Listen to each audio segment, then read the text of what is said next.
Students, welcome to my channel Omega Study Centre. हमारी partnership complete हो चुकी है। आज हम कंपनी अकाउंट स्टार्ट करने वाले हैं। तो पार्टनरशिप में अगर आपको किसी भी टॉपिक में, किसी भी चैप्टर में कोई प्रॉब्लम है तो आप मुझसे बात कर सकते हो। आप सभी के पास मेरा कॉन्टैक्ट नंबर होगा भी, अगर नहीं है तो आप यहाँ से रिकॉर्ड कर सकते हो। उसके बाद या फिर मुझे आप बाय कमेंट या फिर मोबाइल ऐप जो मैंने आपको बता रखी है कि प्ले स्टोर में से ओमेगा स्टडी सेंटर के नाम से आपको मोबाइल ऐप मिल जाएगी। सेम लोगों के साथ, जो लोगो अभी चैनल के प्रोफाइल पर लगा हुआ है, सेम लोगों के साथ ही आपको ऐप प्ले स्टोर में मिलेगी। तो आप उसे डाउनलोड करके भी मुझसे कांटेक्ट कर सकते हो और आपके जो भी डाउट्स हैं आप मुझसे क्लियर कर सकते हो। तो अब हम बात करेंगे अपने आज के टॉपिक की, कंपनी अकाउंट्स की। कंपनी अकाउंट्स में हमारे पास क्या है। सबसे पहले मैं आपको आज न्यूमेरिकल पोर्शन ना स्टार्ट करवाकर आपको एक कंपनी की इंट्रोडक्शन देना चाहता हूं कि कंपनी क्या होती है एक्चुअली, और कंपनी शेयर कैसे इशू करती है, कंपनी के शेयर क्या होते हैं। आपने थोड़ा बहुत इसे +1 में पढ़ा है, लेकिन थोड़ा सा मैं भी आपको बताना चाहता हूं। तो बेसिकली अब हम बात करेंगे कि कंपनी क्या है। कंपनी बेसिकली बड़े बिजनेस को कहा जाता है। बड़ा बिजनेस मतलब जब हम बड़ी ऑर्गेनाइजेशन की बात करते हैं तो हम बोलते हैं यार बहुत बड़ी कंपनी है। तो अगर आपकी +1 की बुक की बात करें तो इस कंपनी का नाम जॉइंट स्टॉक कंपनी भी है। तो बेसिकली अगर हमने समझना है कि अगर कोई भी बिजनेस एक्ट 2013, कंपनी एक्ट 2013 के अंडर रजिस्टर्ड होता है तो उसे हम कंपनी का नाम देते हैं। कोई भी बिजनेस अगर कंपनी एक्ट 2013 के अंडर रजिस्टर्ड होता है तो उसे हम कंपनी का नाम देते हैं। अगर आप किसी कंपनी के, किसी बिजनेस के नाम के पीछे प्राइवेट लिमिटेड या लिमिटेड वर्ल्ड लिखा देखते हो तो इसका मतलब ये कंपनी ही है। तो कंपनी की करैक्टरिस्टिक्स क्या होती हैं, कंपनी के फीचर्स क्या होते हैं, इसकी मैं आपको एक शॉर्ट फॉर्म बताने वाला हूँ। फीचर्स ऑफ कंपनी, इसकी शॉर्ट फॉर्म है टॉप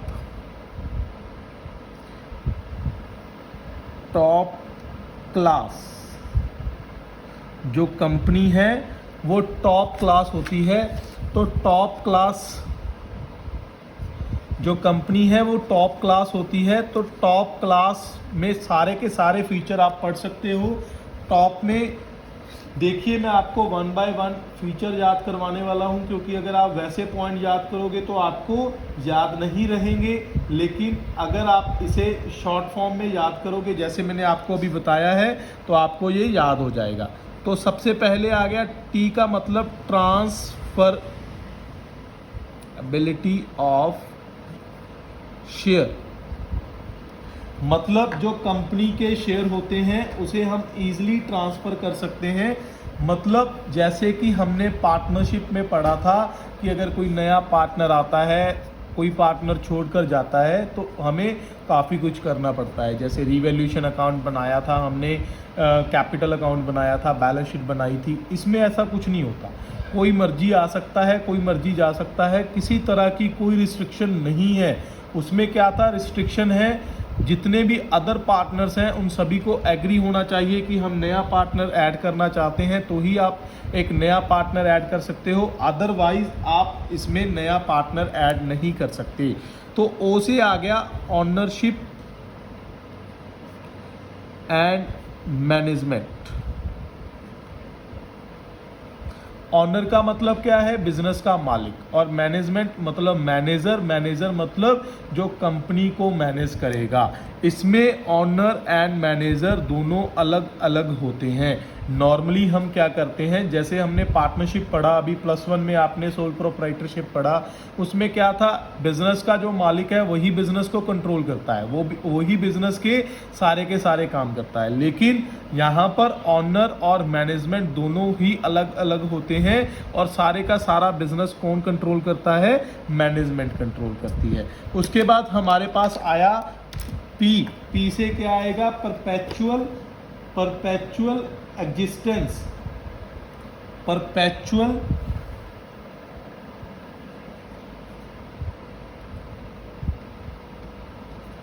एग्जिस्टेंस। इसका मतलब क्या है परपेचुअल एग्जिस्टेंस का, कि अगर कोई पार्टनर, नॉर्मली क्या होता है, अगर कोई पार्टनर मर जाए, अगर कोई पार्टनर छोड़कर चला जाए तो बिजनेस बंद हो जाता है। लेकिन कंपनी के केस में ऐसा नहीं होता। कंपनी के जितने भी शेयर होल्डर होते हैं, जितने भी कंपनी के ऑनर्स होते हैं, अगर उनमें से 50% भी मर जाए, अगर 50% भी इंसॉल्वेंट हो जाए, अगर 50% भी कंपनी को छोड़कर चले जाए, तो भी कंपनी की जो कॉन्टिन्यूटी है वो कभी ख़त्म नहीं होती। बिजनेस कंपनी ऑलवेज कॉन्टिन्यू रहती है जब तक वो खुद प्लान नहीं करती कि हमने वाइंड अप करना है। तो बेसिकली अगर कंपनी सोचे कि हमने वाइंड अप करना है तो ही कंपनी बंद होगी, अदरवाइज कंपनी बंद नहीं होगी। इसकी जो कॉन्टिन्यूटी है वो चलती ही रहेगी लॉन्ग टर्म। किसी के आने या ना आने से या जाने से, छोड़कर जाने से कंपनी में कोई भी इफेक्ट नहीं पड़ता है। तो आपको इस चीज़ का ध्यान रखना है। तो कॉमन सील, सी से कॉमन सील मतलब कंपनी के सिग्नेचर।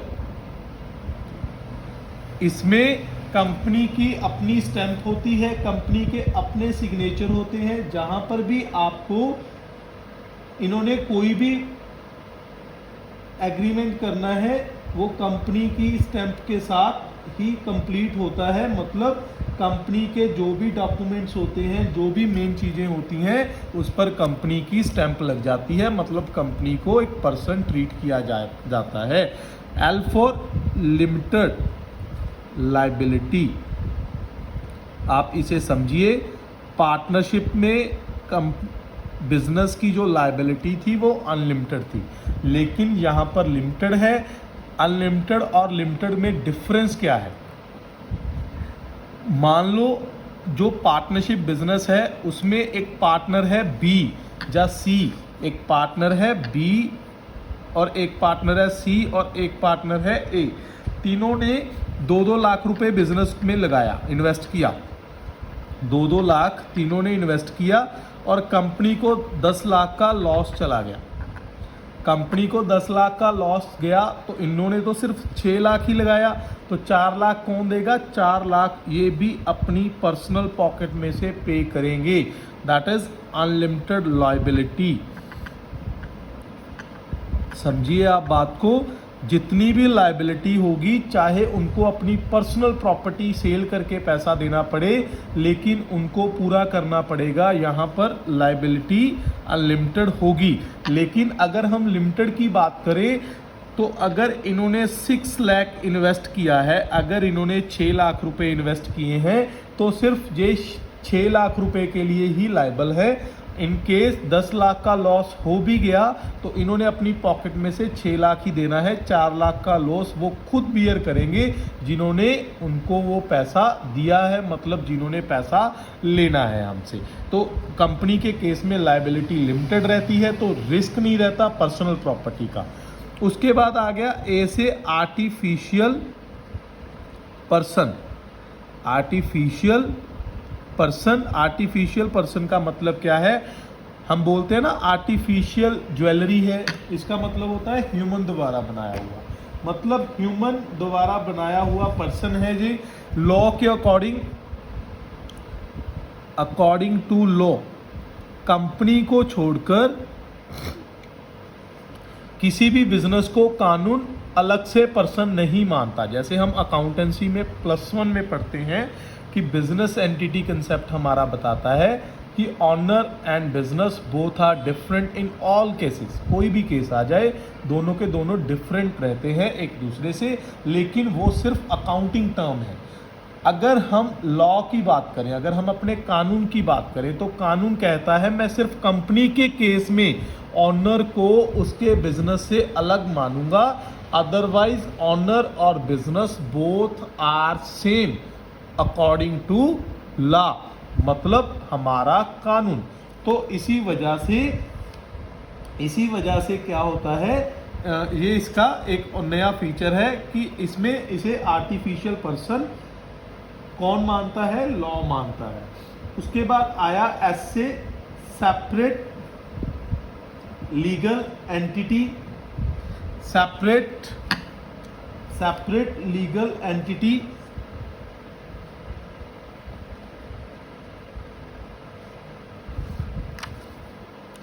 ये भी मोस्टली सेम ही है आर्टिफिशियल पर्सन जैसा, कि जो बिजनेस है उसकी मैनेजमेंट है और owner both are different.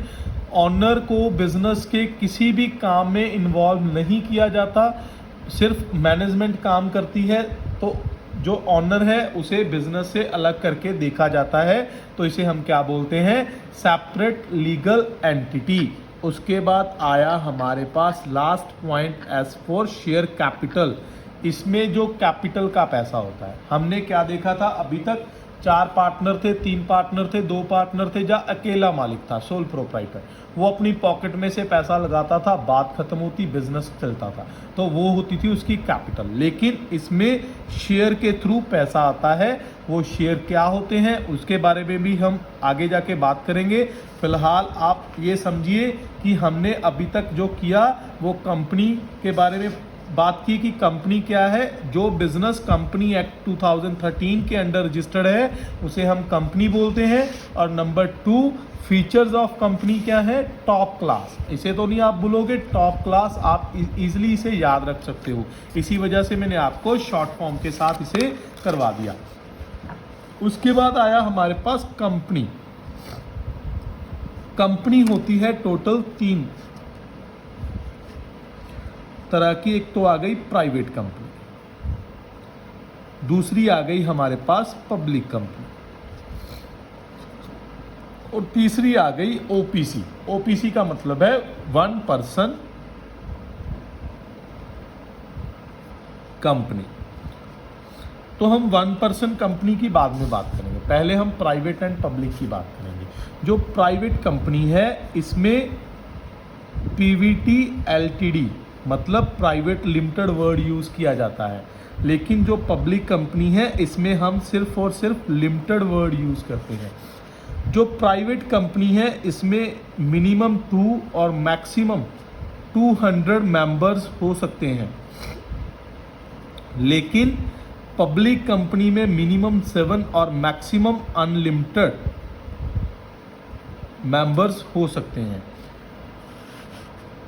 Private limited जो कंपनी होती है इसमें इनकी ओन कैपिटल होती है, मतलब इनकी खुद की कैपिटल होती है जिससे ये बिजनेस करते हैं। पब्लिक कंपनी के पास पैसा आता है शेयर कैपिटल के थ्रू। और उसके बाद आया हमारे पास स्टार्ट करने का काम। Private company start work after incorporation, और जो पब्लिक कंपनी होती है वो कब काम स्टार्ट करती है, आफ्टर सर्टिफिकेट ऑफ कमेंसमेंट। जब पब्लिक कंपनी को कमेंसमेंट का सर्टिफिकेट मिल जाता है, तो इसकी भी हम बात करेंगे, इनकॉर्पोरेशन क्या है और कमेंसमेंट क्या है। तो ये है हमारा difference between private and public company.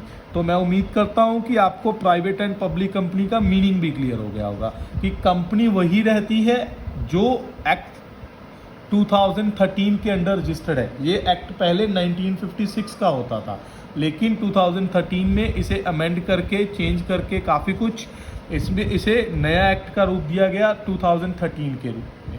तो उसके बाद काफ़ी सारी अमेंडमेंट्स हो गई, जैसे 2014 में, 2015 में, लेकिन एक्ट 2013 ही चल रहा है।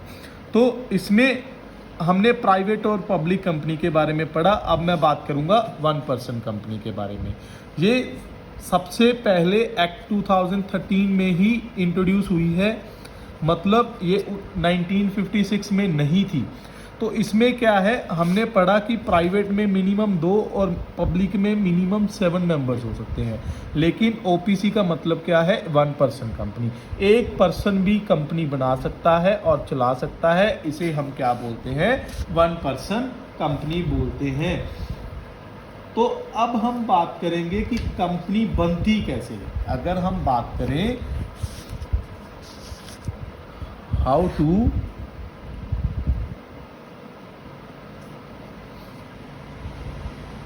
रजिस्टर्ड एक कंपनी को रजिस्टर्ड कैसे किया जाता है, बनती कैसे है। सबसे पहला जो इसका काम है वो है प्रमोशन। सबसे पहला जो काम है प्रमोशन। प्रमोशन का मतलब क्या है, इसमें सबसे पहले एक आइडिया जनरेट होता है एक पर्सन के दिमाग में, जो सोचता है कि क्यों ना हम ऐसा एक बिजनेस करें। उसके बाद वो क्या करता है, वो कंपनी को स्टार्ट करने के लिए, मैंने बताया ना मिनिमम 2 मेंबर्स चाहिए और मैक्सिमम 200, तो वो मेंबर्स को इकट्ठा करता है। इकट्ठा करने के बाद जो भी उनकी फॉर्मेलिटीज़ होती हैं वो करके, डॉक्यूमेंट्स तैयार करके कंपनी को इनकॉर्पोरेट होने के लिए, मतलब रजिस्टर्ड होने के लिए भेजते हैं। इनकॉर्पोरेट और registered of A company.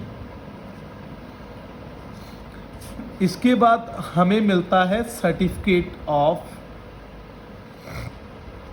Commencement. और नंबर 4 एंड लास्ट पॉइंट है हमारे पास, इसमें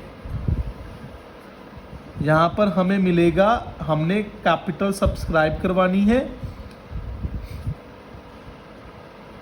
और उसके बाद हमें मिलेगा सर्टिफिकेट ऑफ कमेंसमेंट। ये मैं आपको बताता हूँ इसमें क्या डिफरेंस है, इसमें आपको ये वाला भी पॉइंट क्लियर हो जाएगा। जो प्राइवेट कंपनी होती है उसने क्या करना है, प्रमोशन करनी है। मतलब एक प्रमोटर आएगा जिसके दिमाग में आएगा कि मैं बिजनेस स्टार्ट करूं, बिजनेस स्टार्ट करके वो कमाना चाहता है, तो उसने इतने मेंबर्स ढूंढे जितने उसको मिनिमम चाहिए थे प्राइवेट कंपनी के लिए। उसके बाद उसने कंपनी को रजिस्टर्ड करवाया और कैपिटल सब्सक्रिप्शन, मैंने आपको बताया कि प्राइवेट कंपनी में उनकी खुद की कैपिटल होती है, तो उन्होंने कैपिटल लगाई, बिजनेस स्टार्ट कर लिया और उसके बाद उनको सर्टिफिकेट ऑफ कमेंसमेंट मिलता रहा। लेकिन अगर हम बात करें पब्लिक कंपनी की, पब्लिक कंपनी में क्या रहता है, ये दोनों पॉइंट सेम हो गए। उसके बाद आ गया कैपिटल सब्सक्राइब या सब्सक्रिप्शन भी बोल सकते हो आप। सब्सक्रिप्शन में क्या है, मतलब अगर आपको लोगों को शेयर बेचने हैं, मतलब नॉर्मल लोगों को, पब्लिक से जाकर बोलना है कि आप कंपनी में इन्वेस्ट करो, इन्वेस्ट करने के बाद जब हमारे पास पैसा आएगा फिर हमें मिलेगा सर्टिफिकेट ऑफ कमेंसमेंट। लेकिन वो पैसा कितना आना चाहिए, 90% ऑफ इशूड कैपिटल। मतलब अगर हम 1 करोड़ रुपए की डिमांड कर रहे हैं तो हमें कम से कम 90 लाख रुपए मिलने चाहिए। अगर हमें 89 लाख भी मिल रहे हैं तो हमें सारा प्रोसेस दोबारा से करना पड़ेगा, हमें दोबारा से मार्केट में निकलना पड़ेगा और दोबारा से सारे शेयर बेचने पड़ेंगे। ये पैसे हमें जो पहले मिले हैं 89 लाख, इन्हें वापस करके। तो इसी वजह से सर्टिफिकेट ऑफ कमेंसमेंट के बाद बिजनेस स्टार्ट होता है। जब तक हमें कैपिटल पूरी प्रॉपरली नहीं मिल जाती पब्लिक कंपनी में तो हम अपना बिजनेस स्टार्ट नहीं कर सकते। तो ये था हमारा रजिस्टर्ड ऑफ ए कंपनी। हमने एक कंपनी को रजिस्टर्ड कैसे करवाना है। तो आज के लेक्चर में हमारा इतना ही रहेगा। थोड़ी सी इंट्रोडक्शन हमारी रह गई है, वो मैं आपको नेक्स्ट लेक्चर में करवाऊंगा। अगर आपको इसमें से कुछ क्लियर नहीं हुआ तो आप मुझसे पूछ सकते हो कमेंट बॉक्स में भी, और थ्रू मोबाइल ऐप भी जो मैंने आपको बता रखी है, तो आप उसे ज़रूर डाउनलोड करें और मुझे वहाँ पर मैसेज करें। थैंक यू स्टूडेंट्स, मिलते हैं हम अपने नेक्स्ट लेक्चर में।